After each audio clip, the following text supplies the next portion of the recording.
इस science fiction कहानी की शुरुआत होती है केल्विन नाम के एक साइकोलॉजिस्ट को दिखाते हुए। केल्विन एक बहुत ही अच्छा डॉक्टर होता है जिसने कई सारे पेशेंट्स का इलाज किया है। अब अगले दिन केल्विन के पास दो ऑफिसर्स आते हैं। वो दोनों शायद केल्विन से कुछ पूछताछ करना चाहते थे। अपने हेडक्वार्टर में लेके जाने के बाद उन्होंने केल्विन को एक वीडियो फुटेज दिखाई। उस फुटेज में गिबेरियन नाम का एक एस्ट्रोनॉट था जो किस्मत से केल्विन का पेशेंट होता है। यहाँ उन दोनों ऑफिसर्स ने केल्विन को शुरुआत से सारी बातें बताई। दरअसल हमारी स्पेस रिसर्च ऑर्गेनाइजेशन ने अंतरिक्ष के अंदर एक ऐसे अनोखे प्लैनेट को ढूंढा था जिसके अंदर अनलिमिटेड पावर्स और ऊर्जा होती है। हम सभी का ये प्लान था कि उस प्लैनेट की ऊर्जा इंसानों के लिए यूज की जाए। इसीलिए हमारी स्पेस रिसर्च ऑर्गेनाइजेशन ने बिना किसी को बताए उस प्लैनेट की तरफ एक स्पेस स्टेशन बना लिया था। वो एडवांस स्पेस स्टेशन प्लैनेट के चारों तरफ घूमकर उसकी जानकारी हमें भेजता रहेगा। हमने कुछ एक्सपीरियंस एस्ट्रोनॉट्स को भी उसके अंदर भेजा है। गिबेरियन उनमें से एक है, लेकिन यहाँ कुछ ही समय बाद एस्ट्रोनॉट से उन्हें रिपोर्ट मिलने लगी कि स्पेस स्टेशन के अंदर कुछ तो गड़बड़ हो रही है। उन सभी को तो अजीबोगरीब तरीके के विजन्स आने लगे हैं जो उन्हें यहाँ से जाने ही नहीं देते।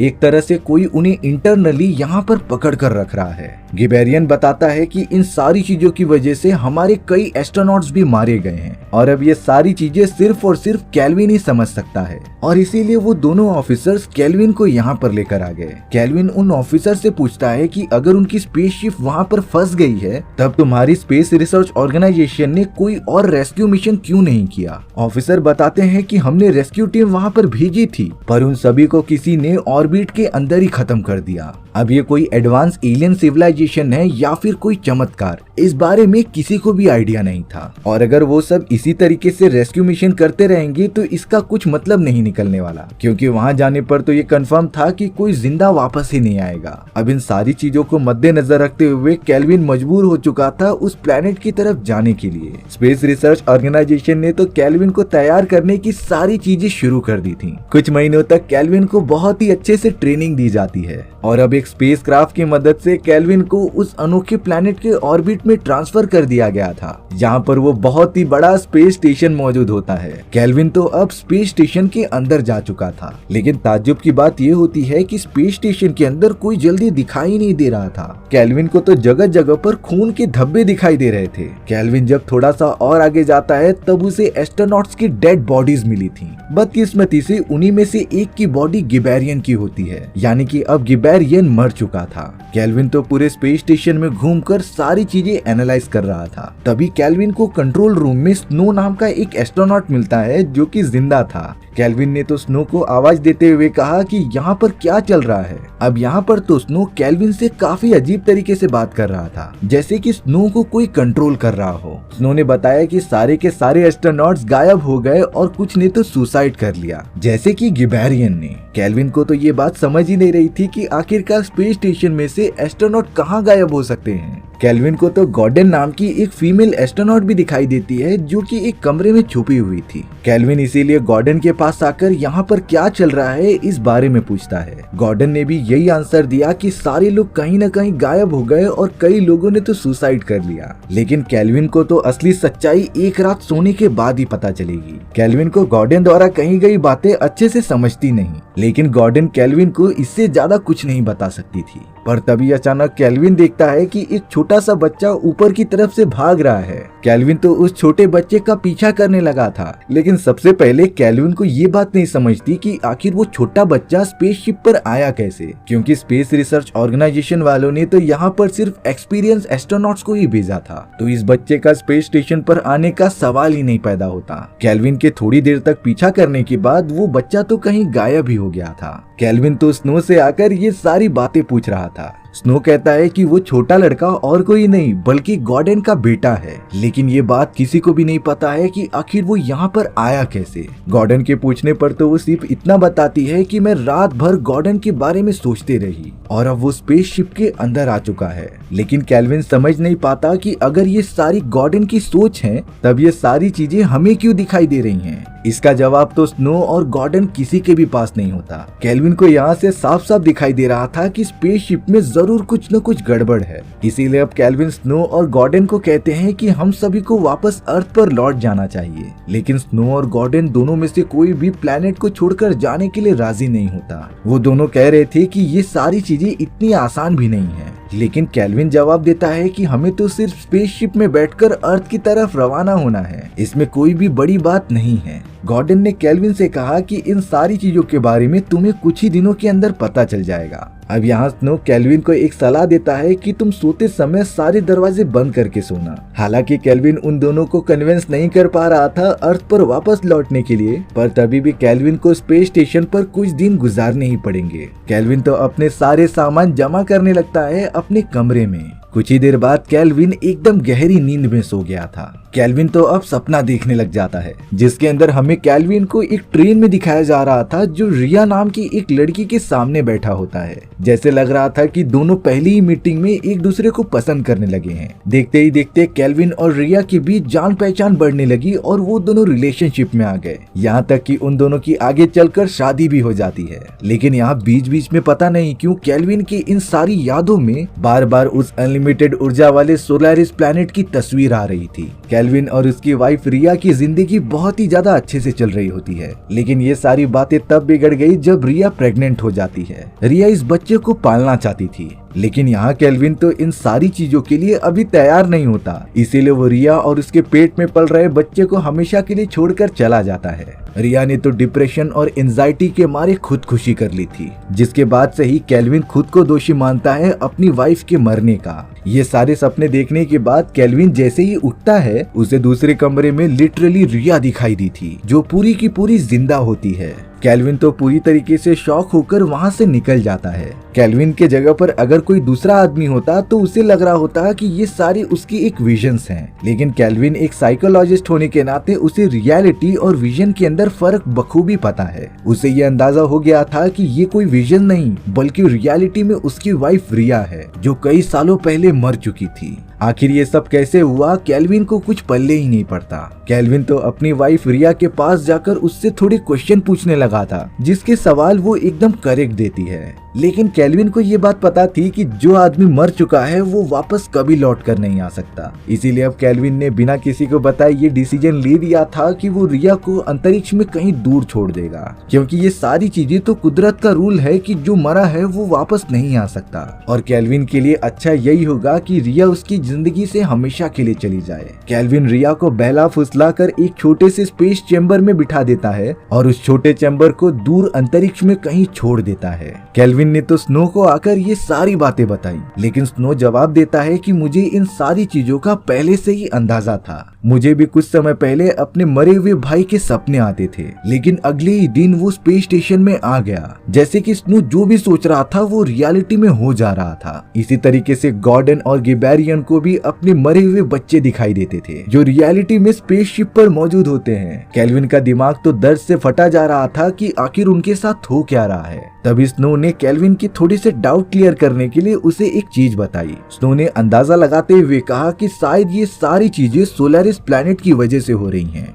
भले ही हम इंसान इस प्लैनेट की ऊर्जा और एनर्जी लेने के लिए यहाँ पर आए हैं, लेकिन जब तक हम इसके ऑर्बिट में हैं, ये हमारी यादों के अंदर झांक सकता है। इस प्लैनेट के अंदर अजीबोगरीब टाइप की एबिलिटी थी, यानी कि प्लैनेट हम में से किसी की भी यादों में झांक कर उन सारी चीजों को रियल लाइफ में कन्वर्ट कर देता था, जैसे कि हमारे फैमिली मेंबर्स में मरे हुए लोग या फिर कोई बुरी सी बुरी चीजें। स्नो समझ चुका था कि ये प्लैनेट हम इंसानों की सोच से एकदम परे है। इसी तरीके से इस अनोखे प्लैनेट ने यहाँ पर मौजूद सारे एस्ट्रोनॉट्स की विजन्स को रियलिटी में कन्वर्ट कर दिया था, जिसमें से कई सारे एस्ट्रोनॉट तो अचानक गायब हो गए और कितने लोगों ने तो डिप्रेशन और एंजाइटी के कारण सुसाइड कर लिया। इसी खतरनाक प्लैनेट की वजह से ही हम सारे एस्ट्रोनॉट्स वापस अर्थ पर नहीं जा पा रहे हैं, क्योंकि ये हमारे मन और दिमाग के साथ खेलता है। केल्विन ये सारी चीजें फेस करने के बाद बहुत ही थक गया था और वापस से जाकर सो जाता है। पर एक बार फिर से केल्विन ने अपने सपनों के अंदर अपनी वाइफ रिया को ही देखना स्टार्ट कर दिया, और जब केल्विन अपनी आंखें खुलता है तब उसके ऊपर रिया बैठी थी।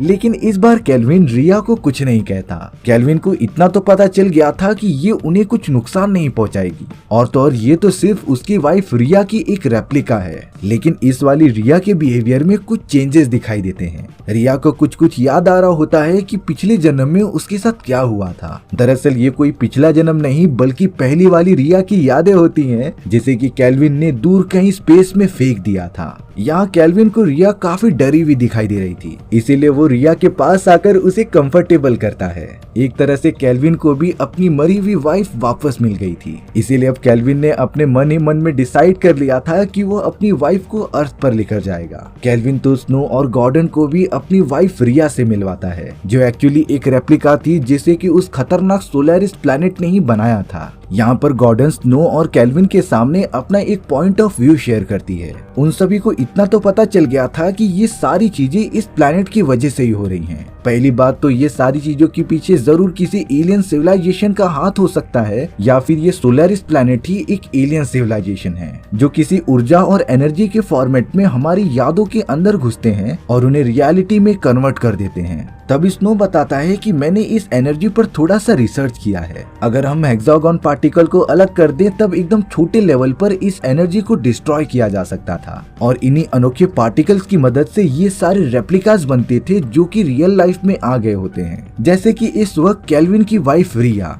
केल्विन तो यहाँ उन लोगों से बार बार कह रहा था कि हमें वापस अर्थ पर चले जाना चाहिए और जो भी रिसोर्सेस और रिजल्ट यहाँ पर मिले हैं हमें उन्हें भी साथ लेकर जाना चाहिए। केल्विन के कहने का मतलब था उसकी वाइफ रिया को, पर यहाँ गॉर्डन केल्विन को तुरंत ही समझाती है कि ऐसा सोचना भी मत, क्योंकि अगर ये खतरनाक प्लैनेट की ऊर्जा हमारे अर्थ तक पहुँच गई तब जरा सोचो पूरे अर्थ का होगा क्या। जितने भी लोग जो भी चीज सोचेंगे उनके मरे हुए मेंबर्स जिंदा हो जाएंगे। चारों तरफ देखते ही देखते हंगामा खड़ा हो जाएगा, और ये भी हो सकता है कि शायद से ये प्लैनेट यही चाहता हो कि हम उसे अर्थ पर कैसे भी लेकर चले जाएं। गॉर्डन इन सारी चीजों को एक वायरस की तरह मान रही थी जो अर्थ तक नहीं पहुंचने देना चाहती, पर केल्विन के पास तो इतने समय बाद अपनी गलती सुधारने का मौका था, क्योंकि उसकी वाइफ रिया अब जिंदा हो चुकी है। इसीलिए केल्विन डिसाइड कर लेता है कि वो अपनी वाइफ को कैसे भी करके अर्थ पर लेकर जाएगा। इन्हीं बातों की वजह से केल्विन और गॉर्डन के बीच एक बहस चालू हो जाती है। गॉर्डन कहती है कि शायद से ये प्लैनेट तुम्हारा यूज कर रही है तुम्हारे यादों को चेंज करके, पर केल्विन तो किसी की बात ही नहीं सुनता।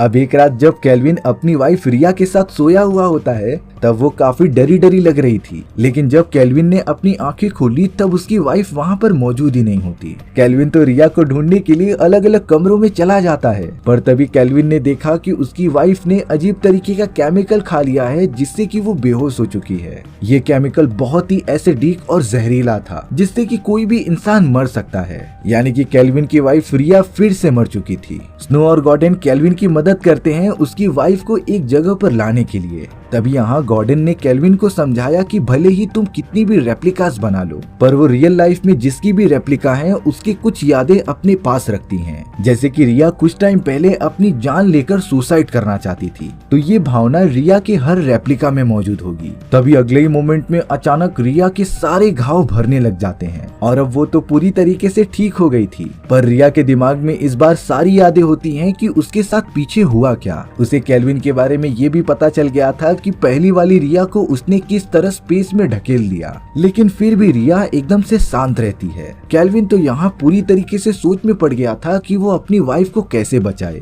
और अब उसे कैसे भी करके पृथ्वी पर जाना ही होगा, यानी कि केल्विन को किसी भी हालत में अपनी वाइफ को पृथ्वी पर लेकर जाना ही पड़ेगा। उस रात केल्विन बिल्कुल भी नहीं सोता ताकि रिया अपने आप को कुछ नुकसान न पहुंचा दे, लेकिन बहुत ज्यादा कोशिश करने के बाद भी केल्विन की थोड़ी सी आंख लग जाती है। कुछ घंटों बाद जब केल्विन उठा तब उसे अपने पास रिया दिखाई नहीं देती। वो तो तुरंत ही लेबोरेटरी के अंदर चले गया था। केल्विन ने देखा कि गॉर्डन ने रिया को पकड़ लिया है और उसी हेक्सागोन पार्टिकल की मदद से रिया की बॉडी को खत्म कर रही है। गॉर्डन ने केल्विन को समझाया कि यही सही वे है तुम्हें इन सारी चीजों से अलग करने का, नहीं तो तुम बाकी लोगों की तरह मारे जाओगे। हेक्सागोन पार्टिकल से फायर करके अलग होने के बाद रिया की पूरी बॉडी एकदम फ्लक्चुएट हो चुकी थी, जिससे कि अब वो प्लेनेट द्वारा वापस से क्रिएट नहीं हो सकती। केल्विन को इस बात पर बहुत ही ज्यादा बुरा लगता है। वो दोनों तो वहीं पर बैठकर कुछ बातें डिस्कस करते हैं, तभी उनकी नजर स्पेसशिप पर लगे हुए एक थोड़े से खून के हिस्से पर गई। गॉर्डन और केल्विन जब उस हिस्से को हटा कर देखते हैं तब वहाँ पर तो लिटरली स्नो की लाश पड़ी हुई थी, जिसका मतलब ये था कि जो स्नो जिंदा है वो असली नहीं बल्कि उसका एक रेप्लिका है। केल्विन और गॉर्डन ने तो स्नो के डुप्लीकेट से पूछताछ करना स्टार्ट कर दिया था कि आखिर तुमने ऐसा क्यों किया।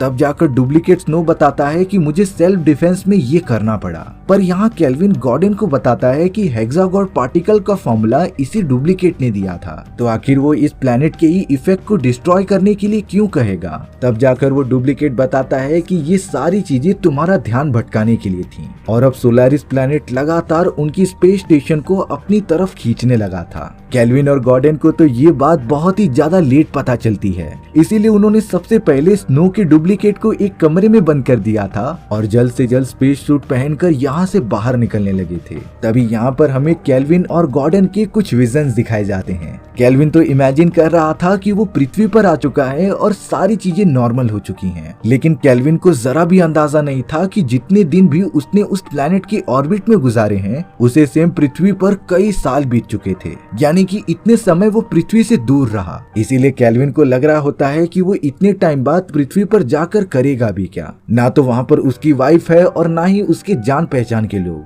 लेकिन फिर भी केल्विन की ख्वाहिश पूरी हो जाती है और वो पृथ्वी पर पहुंच जाता है। वहाँ पर तो लिटरली केल्विन की वाइफ रिया भी मौजूद थी जो उसके डायरेक्टली गले लग जाता है। ये मोमेंट केल्विन के लिए बहुत ही ज्यादा स्पेशल था। पर असली सच्चाई तो ये होती है कि केल्विन और गॉर्डन कभी पृथ्वी पर पहुंचे ही नहीं। दरअसल उन दोनों के स्पेस स्टेशन से निकलने से पहले ही सोलारिस प्लैनेट ने उनके स्पेस स्टेशन को अपनी तरफ खींच लिया था और वही केल्विन और गॉर्डन को लगातार विजन्स दिखाई जा रही थी पृथ्वी के, जिसका मतलब ये होता है कि उस खतरनाक प्लैनेट ने केल्विन के दिमाग को पढ़कर पृथ्वी पर पहुंचने के लोकेशन का पता लगा लिया होता है। यहाँ धीरे धीरे वो सोलारिस प्लैनेट पृथ्वी की तरफ बढ़ने लगा था और ये थोड़ी सी डरा देने वाली कहानी यहीं पर खत्म हो जाती है। सो व्यूअर्स, आपको ये कहानी कैसी लगी कमेंट सेक्शन में बताना भूलना मत। और अगर आपको मेरा एक्सप्लेनेशन 1% भी अच्छा लगा होगा ना तो वीडियो को लाइक एंड चैनल को सब्सक्राइब जरूर कर देना, क्योंकि मैं इसी तरीके की मजेदार वीडियोस लाता रहता हूँ। मिलते हैं इसी तरीके की अनोखी कहानियों में, तब तक के लिए